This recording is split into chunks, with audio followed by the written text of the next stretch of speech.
The diplomatic chamber aboard the Valerian flagship gleamed with bioluminescent crystals, casting an ethereal blue glow across Julia's violet skin. She stood rigid, her forearms clasped behind her back in the traditional posture of acceptance.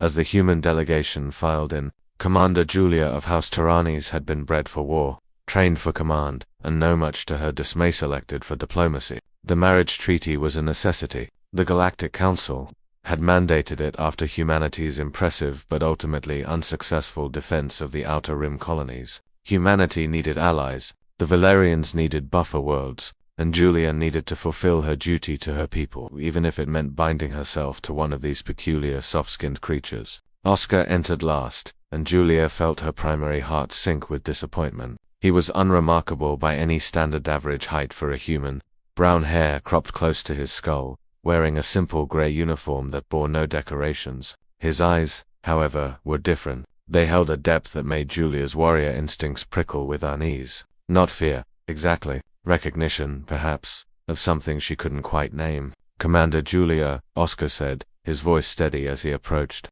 "I understand this isn't what either of us wanted, but I'll do my best to honor this arrangement." Julia's translator matrix rendered his words in perfect Valerian, but it was the tone resigned yet determined that surprised her. She had expected protest, perhaps even cowardice. Instead, she found something that resembled her own sense of duty. "As will I," she replied, her voice colder than she intended. The ceremony was brief, efficient, devoid of joy, to warriors bound by politics rather than passion. When it concluded, Julia returned to her warship, and Oscar returned to his modest quarters on the human carrier. The treaty was signed, the marriage consummated in name only, duty fulfilled. 3 months passed before the Krell swarm emerged from darkspace. The attack was catastrophic. 17 colony worlds fell in the first wave, their populations harvested for the swarm's insatiable hunger. The Galactic Council assembled the largest fleet in recorded history, and Julia commanded the Valerian contingent from the bridge of the Sovereign's Pride. She noticed Oscar's name on the manifest assigned as a tactical liaison to her flagship.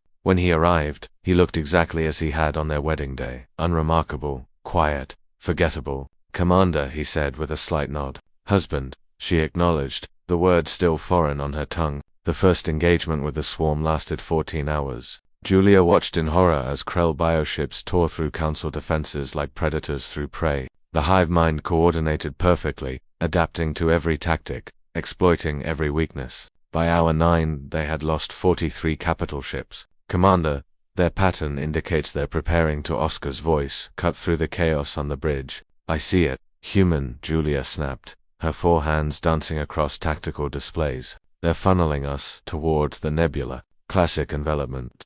"Not if we collapse the center first," Oscar said quietly. Julia turned to him, all 4 eyes narrowing. "Explain." What followed changed everything. Oscar didn't speak like a liaison. He spoke like a predator who had studied prey for a lifetime. He identified weaknesses in the swarm's coordination, microsecond delays when multiple ship clusters received conflicting sensory data. He proposed not retreating from the funnel, but accelerating into it, using the swarm's own momentum against them. It was insane. It was brilliant. Julia gave the order. 37 Valerian warships, engines screaming, plunged directly into the swarm's formation. The Krell, expecting retreat, instead found themselves caught in a killbox of their own making. Oscar coordinated the strike with precision that bordered on precognition, calling targets before they fully emerged from formation. The swarm broke. For the first time in recorded history, the Krell retreated. Julia stared at her husband with new eyes. "Where did you learn to fight like that?"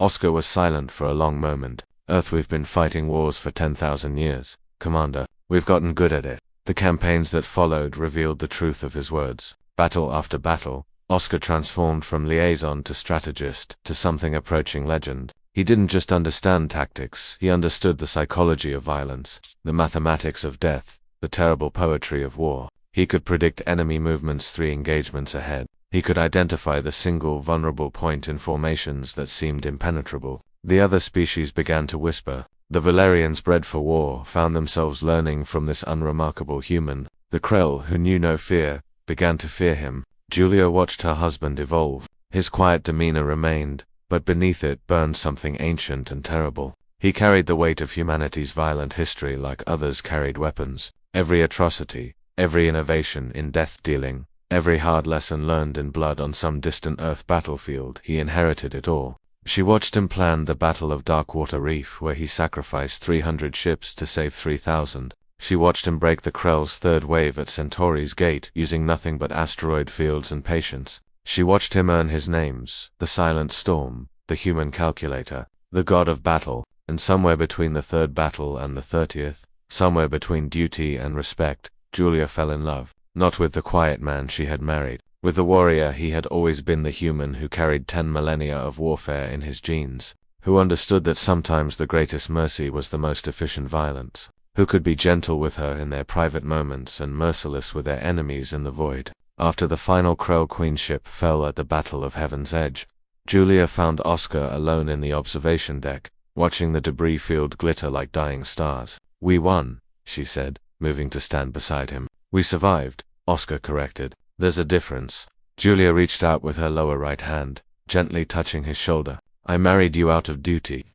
Oscar turned to face her, and she saw in his eyes the same depth that had unsettled her on their wedding day. "I know, but I love you because of who you are," she continued. "My people bred for war for 1,000 generations. And yet, you unremarkable, unmodified human, you showed us what war truly means."